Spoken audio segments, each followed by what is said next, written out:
The United Nations Children's Fund has raised concern over what it described as the alarming rate of acute malnutrition among children owing to a lack of access for humanitarian workers in Mate local government area of Borno State. According to UNICEF's emergency manager, Andrea Balatesta, protracted conflict in the region has continued to impact the ability of households to produce their own food, which in turn has resulted in increased food insecurity. The UN agency observed that more than 460,000 children were treated for acute malnutrition across Borno, Adamawa and Yobe states in 2023. Rise News analyst Dayo Sobowale joins us now for a chat around this and the need for urgent solutions. Many thanks for being here. As always, Mr. Sobowale. Pleasure be as always too. So when you look at those figures, it's quite alarming. But why did it get to this stage, you think? Well, I will tell you, it has always been like that. And it has always taken United Nations organizations and humanitarian organizations like Doctors Without Borders. They don't do it only in Nigeria, they do it all over the world. It has only taken such people to be pointing out these anomalies. They say a sound body lives in a sound mind. True. A sound body lives in a sound mind. Yeah. But that has not always been the case. Pulling my tie out. Go ahead. Okay, not to worry. You look dapper, Mr. Sobowale. Don't worry about that. Yeah. I'm not comfortable with that. I'm pointing. All right. Okay. You can go ahead. Okay. You look dapper, That's yeah. a pity. Now, they say sound mind lives in a sound body. Good. Both for children, see, if you don't have a sound body from good nutrition, Yeah. you won't be able to grow. That's what the doctors have pointed out. Get me? But if at the same time,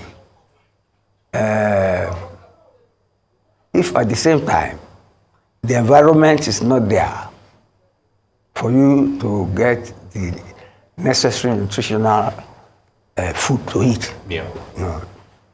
You either don't grow well or you die outright. I said this thing has always been like that. So irrespective of insecurity issues? Yes, let me learn. Okay. I did national service in the Northeast. Oh. That was 50 years ago. You get me? When it was split into 6 states.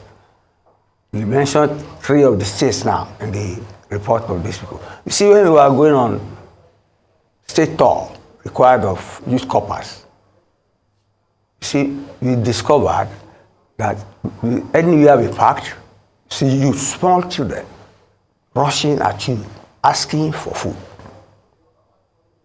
And we discovered that if you give one of them, you will run, and the others will pursue. And the others will pursue that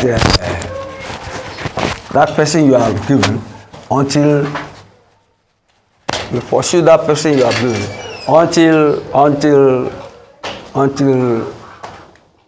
the bread. They will so roast the bread that nobody will be able to eat the bread because it will be in the mud. As far back, this was 75. Because see how long ago it was. Yeah. It was to prevent this sort of thing that the military government created 6 states out of the former Northeast. And you see, the Northeast is a very big, barren area.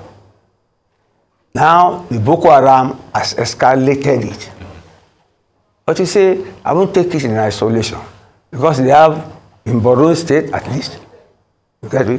They have a very concerned Governor Zulu, who's been trying to take care of people displaced, giving them money, giving them clothes and things like that. But as you can see now, it has not trickled down. I don't know what happened to the money. Do you get me? But government has been voting money all along. But the fact remains that, you see, this same area includes the figure, it has the highest figure for children out of school. Yeah. For children out of school. And you see, the solution is in one difficult thing, but I'll say it all the same. You see, you have Red Cross, you have the Muslim version of it, the Red Crescent. Yeah. This is the sort of thing they should focus on. And they are very powerful in this country. They are very powerful in this country. But nobody is doing anything about that.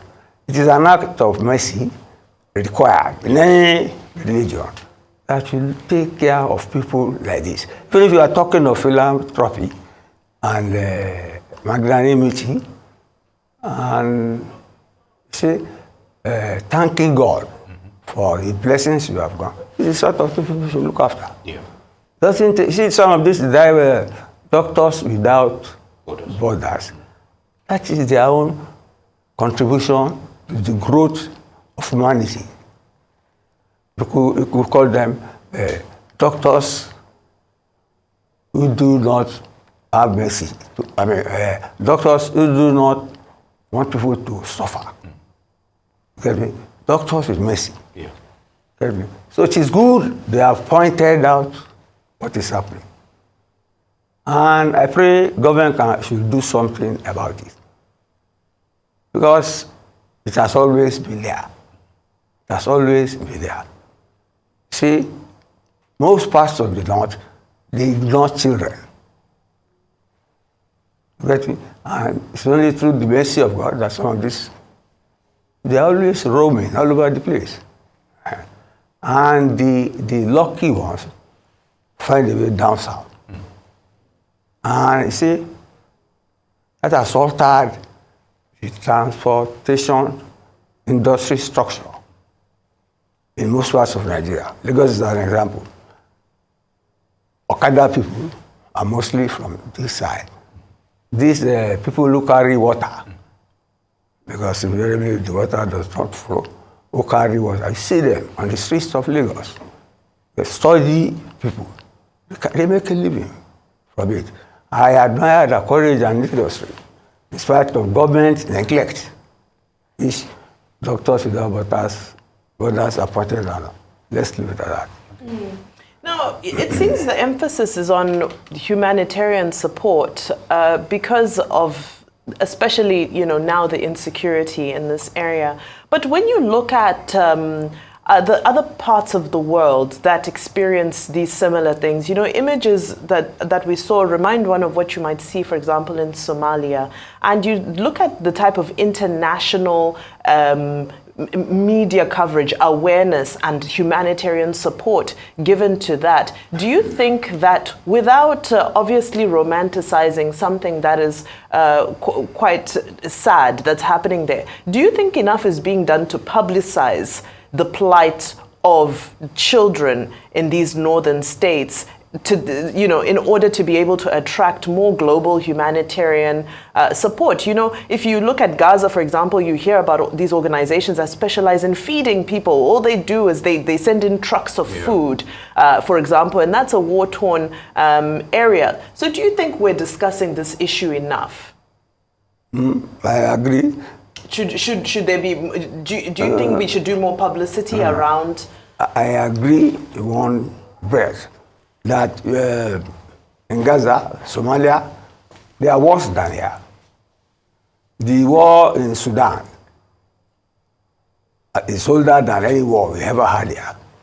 Similarly, Somalia is literally a failed state. Yeah.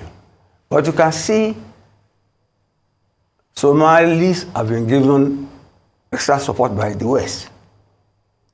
That has gotten to a state that you have Somalians, one or two Somalians, the U.S. House of Representatives. And if you see Somalians, from their structure, they are all over Europe. The world has rallied to their support. Publicizing tragedies He's not somebody who specializes in. Get me?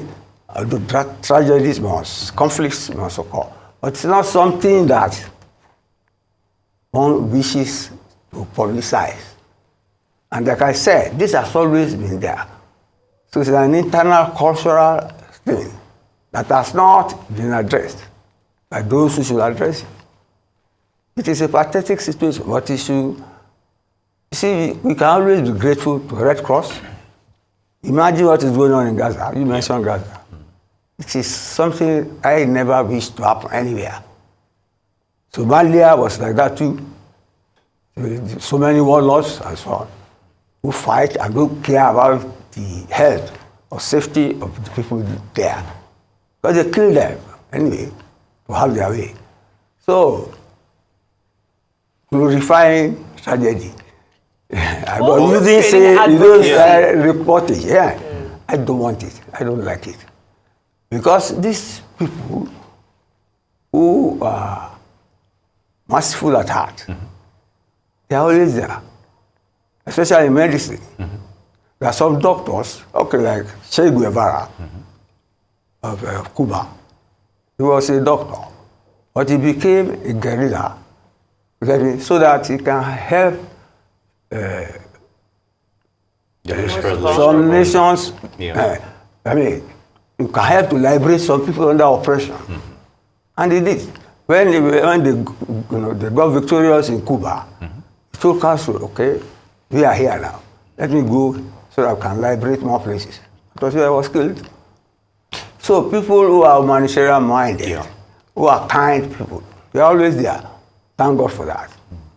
And I think the less of this sort of situation we have, the better. All right, Mr. Sobowale, you've mentioned these humanitarian groups and, of course, that willingness to help, the less privileged in that region. But what about the regional governments? You also mentioned the fact that it's a cultural thing over time. And I think it also transcends the Northeast as well. When you have, this is just limited to that. But in that scenario, what would it take? Unfortunately, because it's like we're painting a bleak scenario for this, that even when people walk the walk, talk the talk, probably not much might be done at the end of the day by the regional administrative leaders in that scenario. You also talked about the issue of perhaps the federal government also coming in, but to what end? How much, how do we know all these resources that have been plowed into those children are actually being utilized for what they should be? They don't show on the ground. There you go. You don't need to go far, even in our own area. After first subsidy is gone, you saw what happened, all the money voted and so on, and you saw the cases. I mean, you see that EFCC's hands are full now, trying to get money meant for this, to curb this other man. So it's the human element. Some people are heartless. Get me?